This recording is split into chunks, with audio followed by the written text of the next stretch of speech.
First, disconnect the auto level control touchpad harness from the controller. Next, use a drill to remove the 4 screws securing the auto level control touchpad to the unit. Take care to not strip out the holes while doing so. And then remove the touchpad. On the back of the touchpad, disconnect the harness and remove it. Feed the new harness through the access hole cut for the touchpad and connect it to the touchpad itself. Be sure that you hear or feel it click together so that it does not come loose later. Resecure the touchpad in place with the 4 screws in the corners.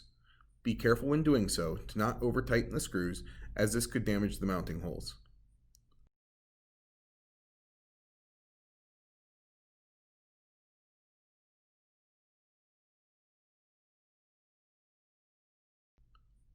Go back to the controller and connect the new harness until you hear or feel it click into place. After everything has been connected, press the up and down arrows at the same time on the touchpad, and then test the touchpad for proper operation.